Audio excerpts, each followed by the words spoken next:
Hi friends, Assalamualaikum. Welcome back to Tasty and Traditional. Channel ആദ്യമായി കാണുന്നവർ subscribe ചെയ്യുക, bell icon അമർത്തുക, like ചെയ്യുക. ഇന്ന് പൈനാപ്പിൾ ഫ്ലേവറിലുള്ള സ്പോഞ്ച് കേക്ക് റെസിപ്പി ആയിട്ടാണ് വന്നിരിക്കുന്നത്. അതിനായി 1 കപ്പ് മൈദയും 3/4 ടീസ്പൂൺ ബേക്കിംഗ് പൗഡറും 1/4 ടീസ്പൂൺ ബേക്കിംഗ് സോഡയും ചേർത്ത് നന്നായിട്ട് അരിച്ചെടുക്കാം.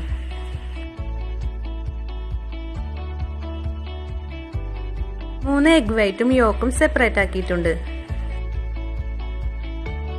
എഗ് വൈറ്റിലേക്ക് കുറച്ച് ഉപ്പ് ചേർത്ത് നമുക്ക് ഇതിനെ ബീറ്റ് ചെയ്തെടുക്കാം.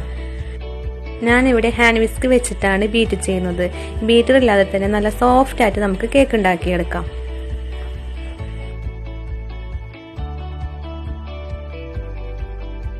ഇനി ഇതിലേക്ക് യോക്കും കൂടി ചേർത്ത് നന്നായിട്ട് ബീറ്റ് ചെയ്തെടുക്കാം.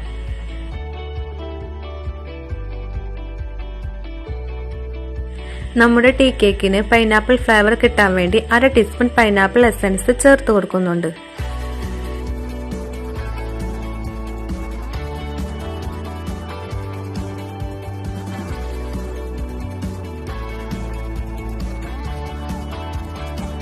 മൈദ എടുത്ത അതേ അളവിൽ പൊടിച്ച പഞ്ചസാര കുറേശ്ശെ ചേർത്ത് ബീറ്റ് ചെയ്തെടുക്കാം.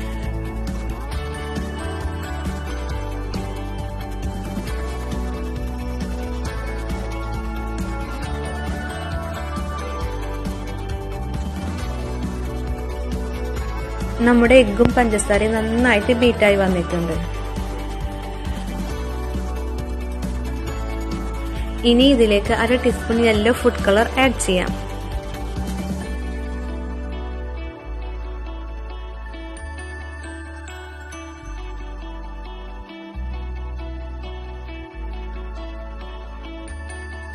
ഇതിലേക്ക് നമുക്ക് 1/4 കപ്പ് ഓയിലും 1/4 കപ്പ് പാലും ചേർത്ത് മിക്സ് ചെയ്തെടുക്കാം.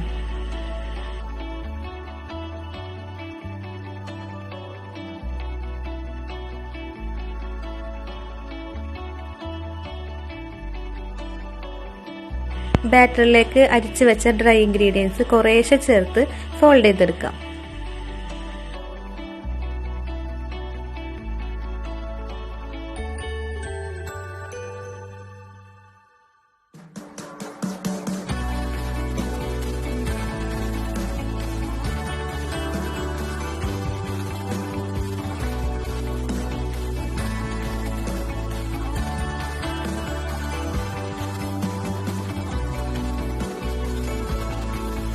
നമ്മൾ മിക്സിലേക്ക് നല്ലൊരു ടേസ്റ്റിനായിട്ട് ടൂട്ടി ഫ്രൂട്ടിയും കൂടി ചേർത്ത് കൊടുക്കാം.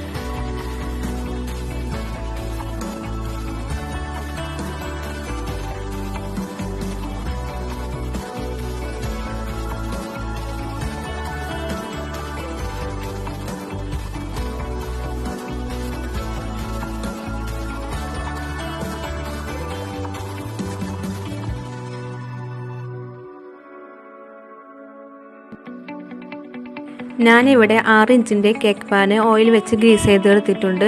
ഇതിലേക്ക് ഞാനൊരു ബട്ടർ പേപ്പറും കൂടി വെച്ച് കൊടുത്തിട്ടുണ്ട്. നമ്മുടെ ബാറ്റർ ഇതിലേക്ക് ഒഴിച്ച് ഒന്ന് ടാപ്പ് ചെയ്തെടുക്കാം.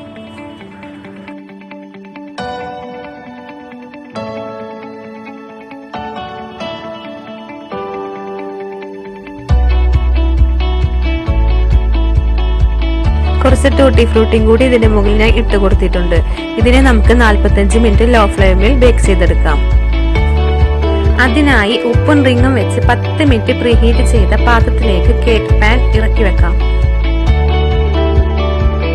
നമ്മുടെ ടേസ്റ്റിയായ പൈനാപ്പിൾ സ്പോഞ്ച് കേക്ക് ബേക്ക് ആയിട്ടുണ്ട്.